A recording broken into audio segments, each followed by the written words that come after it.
Today we're making this Simpsons intro. Let's jump into it. So who doesn't love the Simpsons, right? We're going to create that intro pretty easily here in DaVinci Resolve. So currently I have a timeline open. There's nothing in the timeline and I'm in the edit page. So let's go ahead and open up our effects library at the top here and make sure you're on generators. And then we want to come down and grab our cartoon sky. So I'm going to click, hold, and just drag and drop that into our timeline. Now, I also want to drop in our music before we get going too far so I can kind of time things based on the music if I want to do that. And in this case, I do want to do that. So I already have a recording of the little Simpsons intro there. So I'm going to come to my media pool and I'm just going to click, hold, and drag that down into my timeline. So this is what we're starting with.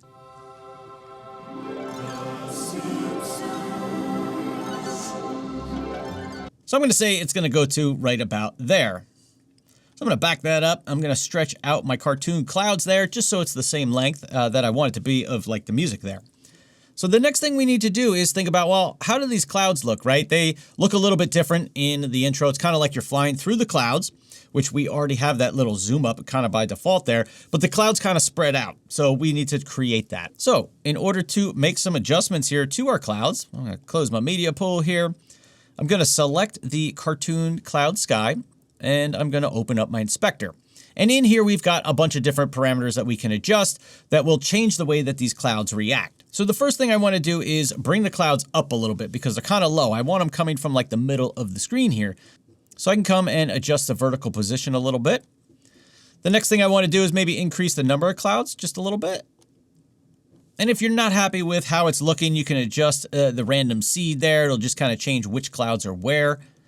I'm just going to leave it at default settings for now and see how it goes. Now, if you want to separate these out a little bit, we're going to go ahead to our vertical separation right here. I'm going to bring that up just a little bit. I don't know, maybe kind of like that. So let's just play through and see how this is looking so far. So I kind of want a cloud that's in the middle here. So again, we're just going to have to go ahead and make some more adjustments to really kind of get the look that I'm looking for. So after tinkering with the settings a little bit here, this is kind of what I think is going to work for us here. You can copy the settings if you want or set up your own. So let's play through it. That's how it looks. So a couple things we need to do here. I want to speed up the animation a little bit, and I just want those clouds to spread apart a little bit more so that the text can come through. So I'm going to come back to the beginning of my clip, select my cartoon cloud clip here, and I want to add a keyframe for the separation. Next, I'm going to come to the end and I want to make this separation bigger, just like that. So the words, the Simpsons, are going to come right through the middle. So I think around 4 looks pretty good for me, and the words are going to appear right here in the middle for us. And we can speed up the animation just a little bit by increasing the animation speed down here. So let's just crank it up. Let's try 2 and see how that looks. Okay, I think that's going to work. I think that'll be pretty good. So the next thing we need to do is grab some text. So again, back to your effects library. I'm going to go to titles. And in this case, I'm going to use just a text plus. You can use whatever you want. I'm going to go with text plus. Going to drop it on top of my cartoon cloud sky clip there. Make it the same length. Now let's modify the text here so it looks like the Simpsons text. Close my effects library, select my text. I'm going to come up over here and I'm going to put in the Simpsons. And now a little bit of magic here. We're going to go ahead and change the color. Should bring up your color wheel. We can change it to match more of that yellow Simpsons kind of color. Yeah, it looks pretty good. I'm going to say okay. I'm going to change my font. And like I said, I had gone and downloaded a Simpsons font. So you could take a look for that, Google it too. And I've got it right here. And it looks pretty good. The next thing that I did was I wanted to add in a little bit of a shadow to the letters. One, so that you could see it better. But two, when I went back and watched the actual intro, it looked like there was a grayish shadow kind of coming off the letters. So with our text plus, I can come to shading, come to the number 3 here. I can enable the black shadow. And now I think the black is a little too heavy. So we can go ahead and either drop the opacity of it a little bit, or if you wanted to change it to a gray, you could click on the color there and then just kind of change it to more of a grayish color, maybe like that. And I think that looks pretty good. So we're getting there. So I think the text, as far as it looks pretty good. Let's see how it looks overall.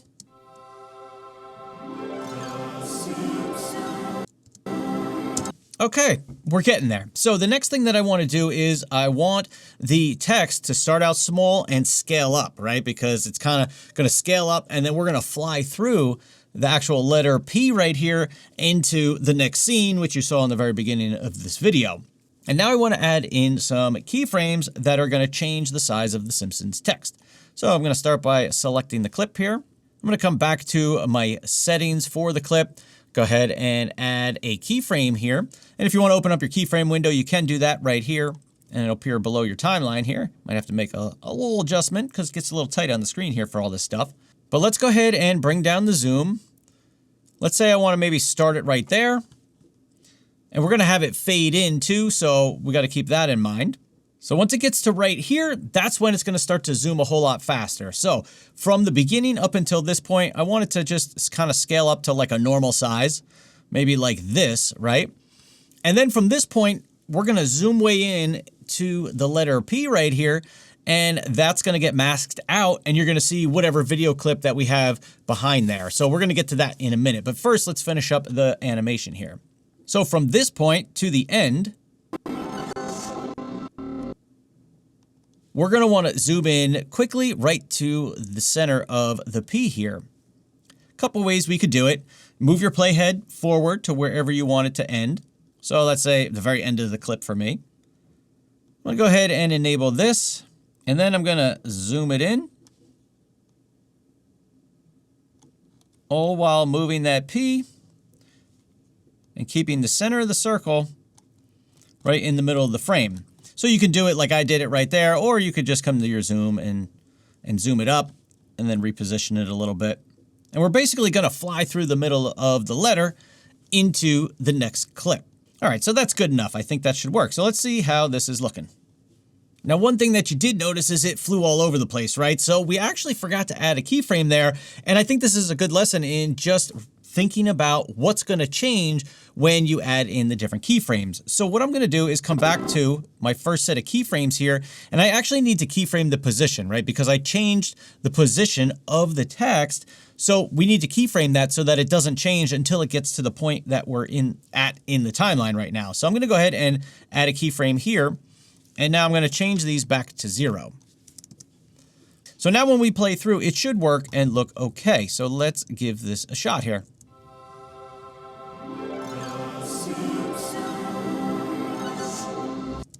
And there we go. Now that's more what we want, right? So got to keep in mind when you're adding the keyframes for these things, do we need to keyframe the position of it or not? In this case, we do, because we want to move the whole text and get zoomed way in on the circle of the P. So sometimes if you're new at keyframes, it can be a little tricky, but you just keep working through it and eventually you'll get it. You'll figure it out. If you got questions, leave me a comment down below. So as far as keyframes, we're done. We can go ahead and close our keyframe window. The next thing that I want to do is actually fade these clips a little bit, right? So I want to come to my text, and I probably don't want the text to be this long where it starts at the very beginning of the clip, right? I'm going to bring it back just a little bit, maybe here, and then I'm going to fade it in a bunch because when you watch the actual intro, it does fade in a little bit. So let's see how this looks.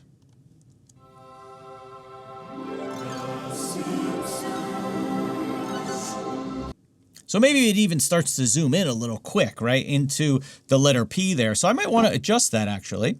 And I can do that by selecting my clip and just opening my keyframes back up. Give myself a little more working room here. And all I have to do is select all my keyframes that I put in there, and I could just slide them over a little bit, kind of like that. And then let's watch through it and see what we got. Make my window bigger. There we go.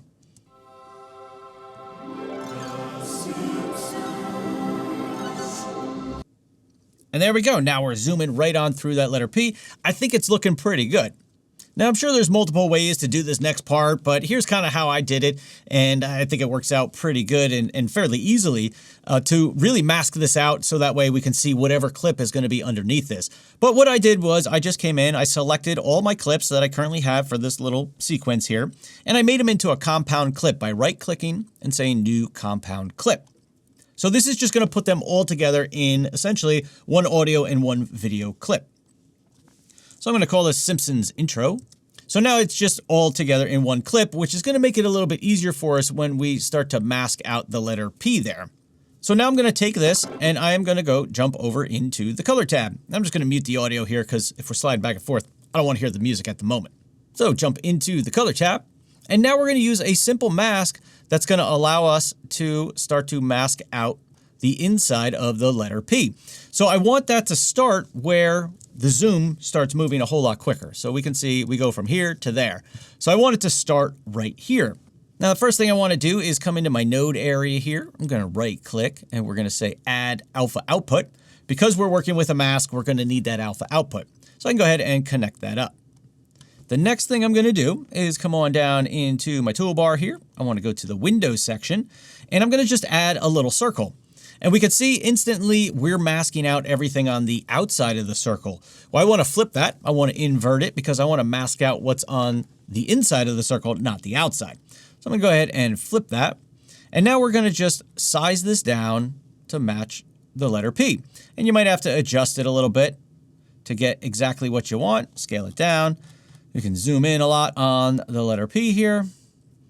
Soften up the edge a little bit. And something like that looks pretty good. Now we're going to use some keyframes here in the color tab just to track the letter P here and get it exactly where we want and to fade on this mask for us. So I'm going to open up my keyframes panel here in the color tab, which is this guy right here.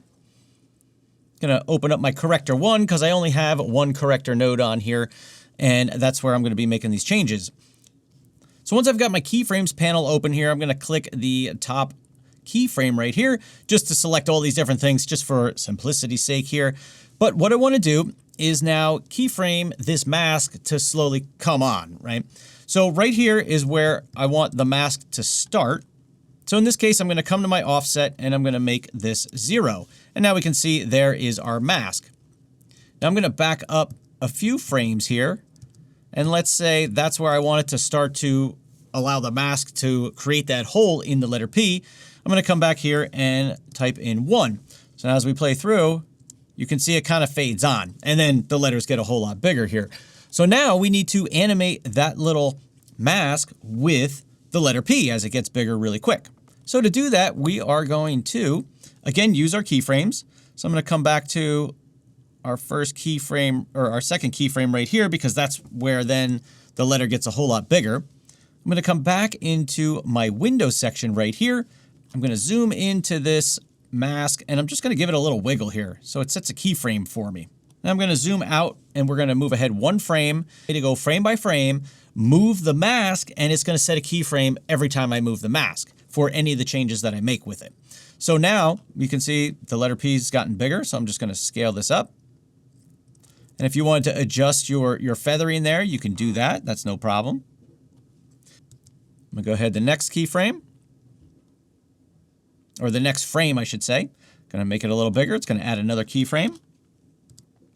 And this is what I'm going to do. I'm just going to keep going and I can shift it a little if I need to. And just make the adjustments so that this mask falls exactly where I want it to, frame by frame. And then at some point, you're going to cover the entire frame here. So then whatever video you have underneath that will show right through and you can just fade out this clip, which I'll show you how to do in a minute here, and then you'll be good to go. So here's what that looks like all together here. Pretty easy, pretty basic. So now let's jump back into the Edit tab and we're going to go ahead and throw some video clips underneath this. So in order to do that, I'm going to use the Option or Alt key to select just my video clip and then hold Option or Alt and the up arrow. It's going to move it up onto another track. And then I can put whatever I want down below this. So you can see once we get to that part where we added in the circle, we see black, but that's actually a mask. So we can see through. It's like a hole. We can see right through that letter P. So I happen to have this fun little goofy clip I filmed of myself where it looks like I'm working here. And I want to put this underneath my text so that way this is what opens up and you see after, the fly through of the letter P there. So let's say we're going to bring it up to there, make a cut there. Now all I have to do is come to the point in my clip where that mask starts to show, which is right here, right? And you just frame up your clip underneath it however you want, right?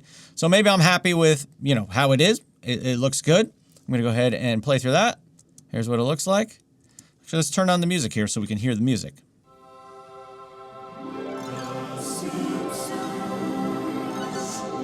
And then you've got me right there. Now, the transition going from here to the end of the clip, let me just go ahead and mute that so we don't hear that.